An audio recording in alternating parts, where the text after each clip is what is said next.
నమస్తే, welcome to four sides TV. Andhra Pradesh assembly నియోజకవర్గాల విశ్లేషణలో భాగంగా మనం ఈరోజు విజయనగరం జిల్లాలో పూర్వం ఉన్న అసెంబ్లీ సెగ్మెంట్లు ఇప్పుడు అవి మనుగడలో లేవు, రద్దయిపోయినాయి.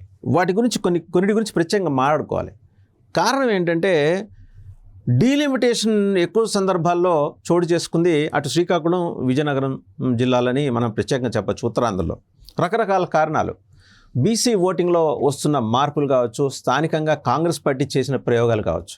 ఎందుకంటే ఎన్నిసార్లు పోటీ చేసినా కాంగ్రెస్ అభ్యర్థులు ఓడిపోవడానికి గల కారణాలను విశ్లేషించుకున్న తర్వాత డీలిమిటేషన్ కోసం అప్పటి ముఖ్యమంత్రులు కూడా ప్రయత్నాలు చేసేవాళ్ళు, అప్పటి పీసీసీ అధ్యక్షులు కూడా. అందులో భాగంగా మనం 4 నియోజకవర్గాలు నాన్ ఎగ్జిస్టింగ్, ప్రస్తుతం అవి మనుగడలో లేవు, వాటి గురించి మాట్లాడుకోవాలి. పాచిపెంట, అలాగే బలిజిపేట, ఇక పెదమానాపురం, తెర్లాం, ఈ 4 నియోజకవర్గాలు ప్రస్తుతం మనుగడలో లేవు. చూస్తే అంటే మనం 1962 పాచిపెంట అసెంబ్లీ నియోజకవర్గం గురించి మాట్లాడుకుంటే కాంగ్రెస్ పార్టీ మొత్తం జరిగిన ఎన్నికలు ఒక్కసారి అక్కడ జరిగాయి, కాంగ్రెస్ పార్టీ గెలిచింది. డిప్పల సూరి దొర, ఆయన ముఖదొర అంటే ఎస్టీల్లో ఇదొక ఉపకులం, డిప్పల సూరి దొర, ఆయన ఒక్కసారి గెలిచారు. తర్వాత 1955, 1962 2 సార్లు బలిజిపేట అసెంబ్లీ నియోజకవర్గం నుంచి ఎన్నికలు జరిగినాయి. 2 సార్లు కాంగ్రెస్ అభ్యర్థులే గెలిచారు. 2 సార్లు కొప్పుల వెలమ సామాజిక వర్గానికి చెందిన అభ్యర్థులే గెలిచారు. 1955లో పెద్దింటి రామస్వామి నాయుడు గారు గెలిస్తే 1962లో వాసిరెడ్డి కృష్ణమూర్తి నాయుడు గారు గెలిచారు. ఇద్దరు కూడా కొప్పుల వెలమే, ఇద్దరు కాంగ్రెసే. తర్వాత 1967, 1972 ఈ 2 సందర్భాల్లో, ఈ 2 సంవత్సరాల్లో పెదమానాపురం అసెంబ్లీ నియోజకవర్గం ఒకటి ఉండేది విజయనగరం జిల్లాలో. 2 సార్లు ఇండిపెండెంట్లే గెలిచారు ఇక్కడ కొప్పుల వెలమ సామాజిక వర్గం. 67లో విఎస్ అప్పలనాయుడు గారు గెలిస్తే 1972లో తెంటు లక్ష్మీనాయుడు గారు గెలిచారు, ఇద్దరు ఇండిపెండెంట్. మనం కనుక చూస్తే ఈ పెదమానాపురం అనేది ఒక రిమోట్ విలేజ్, ఒక రిమోట్ కాన్స్టిట్యున్సీ. ఆ కాన్స్టిట్యున్సీ నుంచి ఇండిపెండెంట్ గెలిచారంటే 72 దాకా కూడా ఆ ప్రాంతంలో కాంగ్రెస్ పార్టీ తన ఫుట్ ప్రింట్స్ వేయలేకపోయింది. సో కాంగ్రెస్ పార్టీకి అప్పట్లోనే వ్యతిరేకత ఉన్నది ఉత్తరాంధ్ర ప్రాంతంలో అనేది ఎస్టాబ్లిష్ అవుతూ వస్తున్న వాస్తవం. తెర్లాం అసెంబ్లీ నియోజకవర్గం 2009లో రద్దయింది. ఇది మొత్తం కాంగ్రెస్ పార్టీ 2 సార్లు గెలిస్తే తెలుగుదేశం పార్టీ 6 సార్లు గెలిచింది. So the kind of grip Telugu Desam has. ప్రస్తుతం ఇటువంటి నియోజకవర్గాలు డీలిమిటేషన్కి పూర్వం ఎలా ఉన్నాయి, ఇప్పుడు ఎలా ఉన్నాయి, వాటి మీద తెలుగుదేశం పార్టీ అధ్యక్షుడు చంద్రబాబు నాయుడు గారు చాలా సుదీర్ఘంగా మంతనాలు జరుపుతున్నారు. ఎలా ఉంటుంది అని, ఒకవేళ విజయనగరం జిల్లాకి షిఫ్ట్ అయితే ఎలా ఉంటుంది, విశాఖపట్నం జిల్లాకి షిఫ్ట్ అయితే ఎలా ఉంటుంది, ఉత్తరాంధ్ర ప్రాంతంలో తన బలమైన ఒక్కసారి నాయుడు గారు వచ్చి నుంచున్నారంటే సినారియో మారిపోద్ది. ఎందుకంటే అది రాజధాని ప్రాంతంగా, జగన్మోహన్ రెడ్డి గారు రాజధాని ప్రాంతం కాబట్టి. సరే, కొప్పుల వెలమలు 8 సార్లు గెలిచారు. మొత్తం ఎన్నికలు 8 సార్లు గెలిస్తే గెలిచిందంతా కొప్పుల వెలమలే.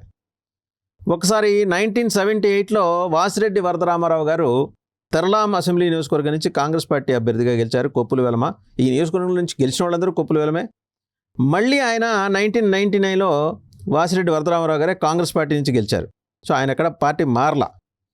ఇక 1983, 1985, 1989, 1994 ఈ 4 సందర్భాల్లోనూ జరిగిన అసెంబ్లీ ఎన్నికల్లో కొప్పుల వెలమ సామాజిక వర్గానికి చెందిన తెంటు జయప్రకాష్ తెలుగుదేశం అభ్యర్థిగా గెలిచారు. 2008 ఉప ఎన్నిక జరిగితే ఆ ఉప ఎన్నికలో కూడా తెంటు లక్ష్మీనాయుడు గారు గెలిచారు, తెలుగుదేశం నుంచి కొప్పుల వెలమే.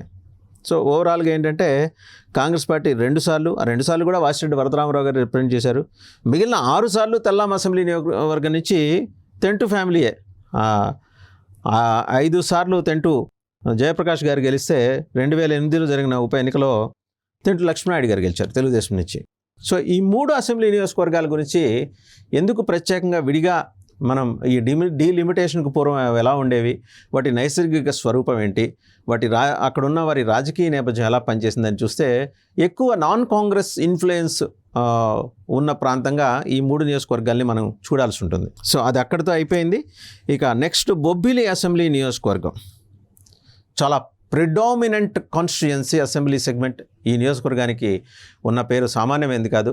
బొబ్బిలి రాజులకి, బొబ్బిలి దొరలకి, విజయనగరం రాజులకి మధ్య నడిచిన యుద్ధం బొబ్బిలి యుద్ధంగా చాలా ఫేమస్.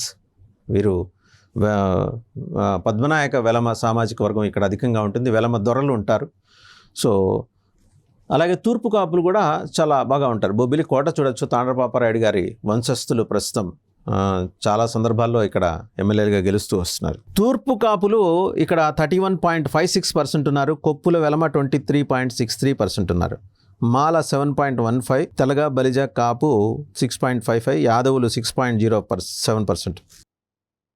ఒక 25 ఉపకులాలు ఉన్నాయి ఇక్కడ కూడా. ఇక మండలాలు ఏమొస్తాయంటే బొబ్బిలి, రామభద్రపురం, బాడంగి, తెరలాం. ఇంతకుముందు తెరలాం నియోజకవర్గంగా ఉన్నది ప్రస్తుతం బొబ్బిలిలో కలిసిపోయిందనమాట.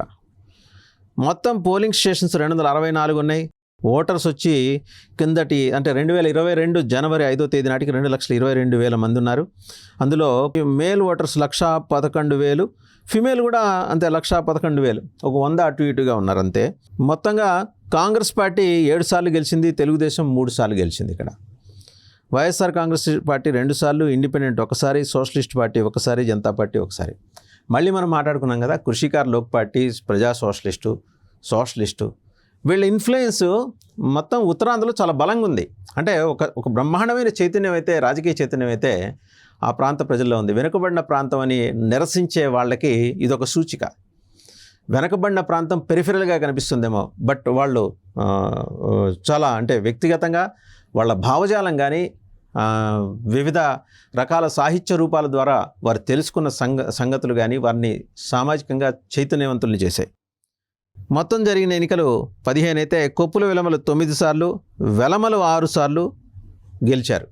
సో వెలమల్లోనే మనం ఇందాక చెప్పినట్టు కొప్పుల వెలమలు, పద్మనాయక వెలమలు, ఇంకా రకరకాల సబ్సెక్ట్స్ ఉన్నాయి అందులో. ఇక 1952లో చూస్తే కొల్లి వెంకట కూర్మినాయుడు గారు సోషలిస్ట్ పార్టీ నుంచి గెలిచారు. So non Congress. 1955లో కోటగిరి సీతారామస్వామి గారు కాంగ్రెస్ పార్టీ వెలమ, వీళ్ళనే పద్మనాయక వెలమ లేదా దొరలు అంటారు. 1962లో తెంటు లక్ష్మణాయుడు గారు కాంగ్రెస్ పార్టీ నుంచి గెలిచారు, కొప్పుల వెలమ. అలాగే ఇండిపెండెంట్గా 1967లో గెలిచిన ఆయన శ్వేతాచలపతి రామకృష్ణ రంగారావు వెలమ, పద్మనాయక వెలమ, దొర. ఇప్పటికీ ఆయన అటైర్, ఆయన పాత పిక్చర్స్ కనుక చూస్తే, పెయింటింగ్స్ చూస్తే తలపాగా కట్టుకొని క్షాత్రం ఉట్టిపడేలాగా ఉంటారు. 1972లో కాంగ్రెస్ పార్టీ నుంచి పద్మనాయక వెలమలే సి వెంకటకృష్ణారావు గారు గెలిచారు. అలాగే కొల్లి వెంకట కూర్మినాయుడు గారు 1952లో గెలిచిన కూర్మినాయుడు గారు జనతా పార్టీ నుంచి, అప్పుడు సోషలిస్ట్ పార్టీ, ఇప్పుడు జనతా పార్టీ నుంచి గెలిచారు, కొప్పుల వెలమే. అంటే ఎంత తీసుకున్నారంటే 24 ఏళ్ల తర్వాత మళ్ళీ గెలిచారు కొల్లి వెంకట కూర్మినాయుడు గారు.